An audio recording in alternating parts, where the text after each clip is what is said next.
There we go. We just put this where it's supposed to be. So, folks, as usual, if you can hear me, give me a thumbs up, please. Okay, and you can see that thing that says next financial year. Beautiful. Thank you very much. Here's a quote for you to think about. 20 years from now, you'll be more disappointed by the things that you didn't do than by the things you did do.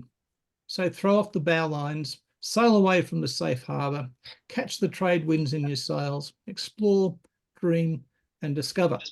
That's Mark Twain. Most people who hit round about late 30s, early 40s are going through an awful lot of regret at the moment. Oh, look at that. There we go. They're becoming more aware of death, and they've got this huge to-do list, or a bucket list perhaps, of things they'd like to do. And in between the two of them is the things that matter most. And the older you get, the more you realise that means the circle of people around you, whether they're family by blood, family of choice, or just good friends. These are the things we need to do.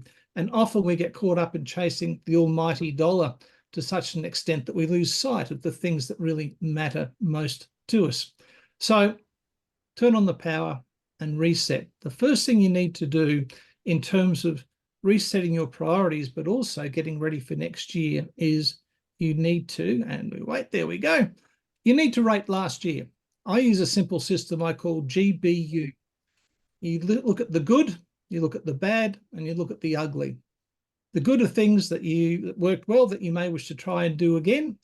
The bad are things that you had a shot at that maybe didn't work as well as you'd like, but you're going to try and improve them for next year. And the ugly are those things that you never, ever want to do or revisit in your business again. Some of you have heard me talk about the 4 numbers in the past. I say there are literally 4 levels of numbers. The bottom one, where you're just surviving, is called Meet the Maslows. And that's where the crap's hit the fan. That's where all your clients have disappeared, your business is shut down, or access is denied, or whatever it happens to be. And you're literally just making enough to survive.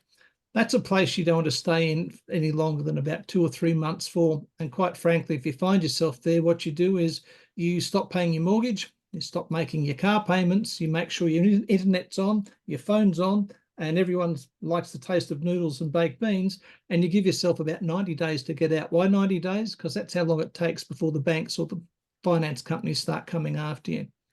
Most people are at the next level, Mac and a movie. They've got enough money to have McDonald's and a movie once a week or once a fortnight.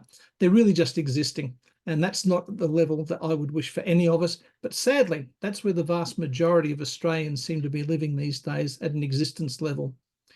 Really where you want to be is the 3rd level, which is living. And that means living well. That means that your kids have good holidays.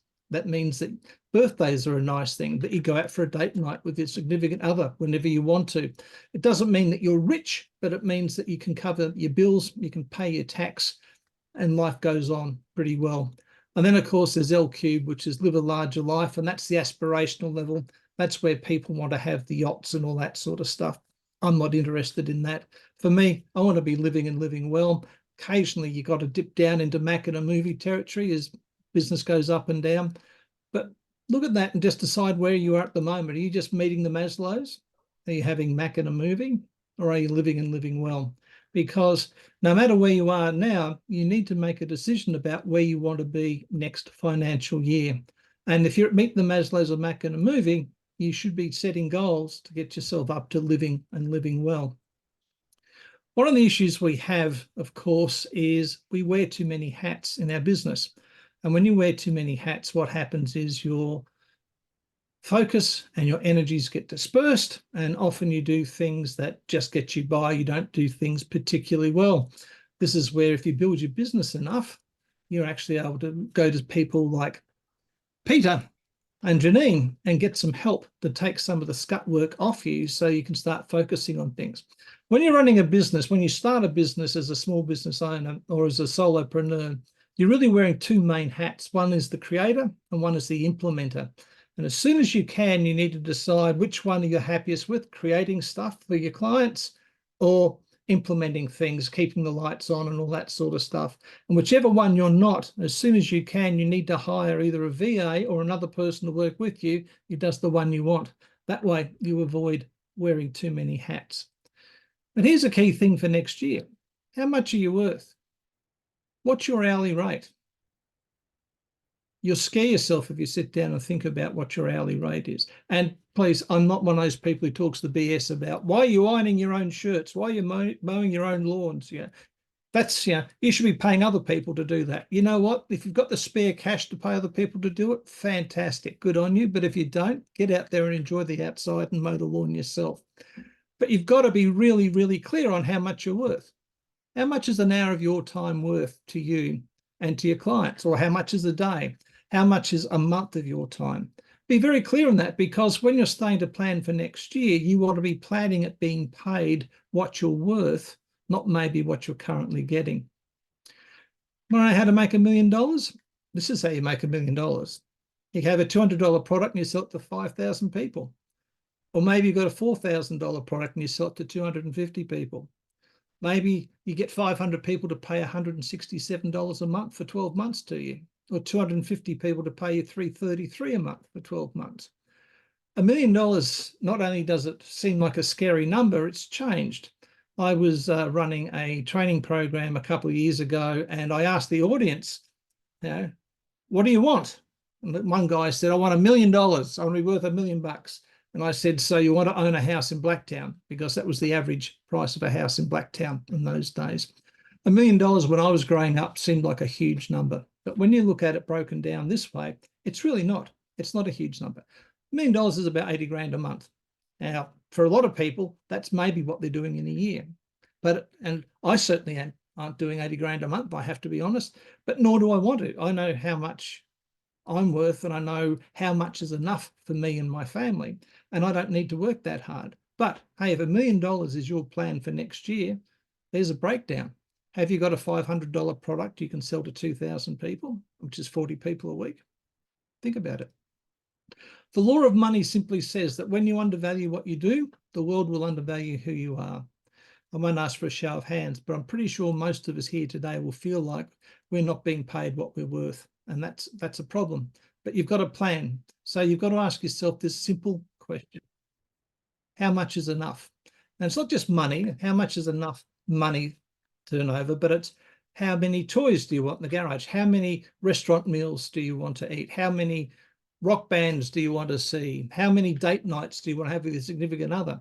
You should ask yourself this 2 or 3 times a year. And not only that, as your life changes, you should ask yourself, how much is enough for a 25-year-old buying their first house? Is very different from a 47-year-old who's an empty nester. But this question should underlie all of your planning. You should decide the things that matter to you, date nights, restaurants, travel, toys, whatever they are, and of course, income, and then decide, put numbers next to them, because they'll help you plan out what's happening. So you run a business, you've got things, you know what you're selling them for, but are you selling them? How much do you need to sell? Well, the simple thing is, however much it costs you to make something, obviously you've got a price for a margin. That's where your margin comes in. How much extra do you charge above your cost? And then your margin, you multiply by how many of those things you sell, and that gives you your profits. And then your profits, you divide by how much money you've had to tip back into the business, and that gives you your return on investment. The easiest way to do it is, if I want to do $1 million next year, I want to turn over $1 million. That's 80 grand a month. Gee, that's 20 grand a week. If I'm only working 5 days a week, that's 4 grand a day. That's $80 an hour, etc. Work it back, but have some clear idea of how much you have to sell of your products in order to make your goals. Business reality check. Another part of the planning process. I said before, when you review last year, I do the good, the bad, and the ugly, but you should also ask yourself what's working well, and can you keep doing it? What's not working, and what should you change? And what do you need to work on? List down 5 things in your business right now that you could change to make it perform better. It might be something as simple as sell more. It might be increase prices. It might be drop a product line, whatever it is. These are simple things, but they're all part of the planning you should be pulling together for next year. Speaking of a business plan, you should do one up like this. This is one that I use with my clients, a lot of my clients, where we literally look at our 3-year vision, because 3 years is a good time to plan for. We look at where we want to be in 12 months. We look at what we're working on our current 90-day project, and then we look at what's happening this week. And for this week, you use Post-it notes, you stick those up there. But if you don't have some form of evolving business plan, or planner rather, in place, it makes it a lot more difficult to stay on track with what you're doing. So a simple form like, and if you want a copy of this form, get in touch and I'll shoot one to you. So next year, I'm going to suggest this to you. We're all small business owners or solopreneurs or self-employed moving to be business owners. Next year, you need to focus on this idea of me time. Why? Because most of you neglect yourselves. Most of you spend too much time working and you don't have enough time out there. Not everyone does that, but too many of us business owners do. So the first thing you do, get yourself one of these wall planners. They're erasable. You can fill them in. I've got one up there and it lists every day. The first thing you do is, well, what I do with my good lady every November, we do this on a calendar basis, but you can also do it on the financial year basis. We figure out what 3 to 5 long weekends are we going to have in the upcoming 12 months.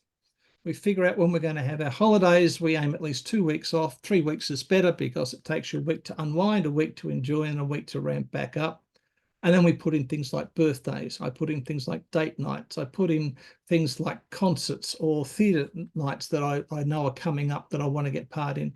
The bottom line is the first thing I fill in when I'm planning, whether it be calendar year or whether it be financial year, is all the stuff that makes it worthwhile for me and my family and the ones I care about the most. Once I fill that in, then you fill in the business stuff.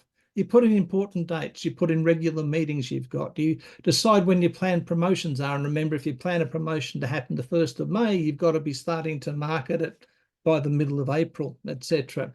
You put in your theme months. You might decide in your business you can have a different theme each particular month, or maybe only 3 months of a year. Maybe you want to theme certain weeks. When you're planning, you might theme certain days. You might have marketing Monday and finish it Friday. They might be things that you do in your things. Maybe put in things like tax and BAS and put in things like payments you've got going, but literally use this to fill in all the stuff you know that is coming up. And when you see a conflict between what you put on for yourself and for your business, then you've got to decide which one's more important. So what are your next steps? Your next steps are quite simply, I'd ask you, start thinking about next year. Start thinking about putting yourselves first. Start thinking about where on the 4 numbers you fit so that you can make a choice. And most of all, decide how much you're worth and ask yourself that question, how much is enough? Because that one question, answering that honestly, is going to help you plan realistically as well as aspirationally more than anything else.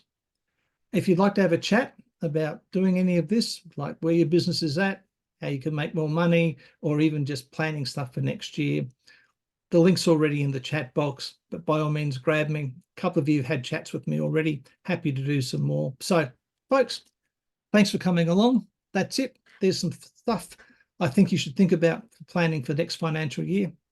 Any questions? I'd be happy to answer them right now for you.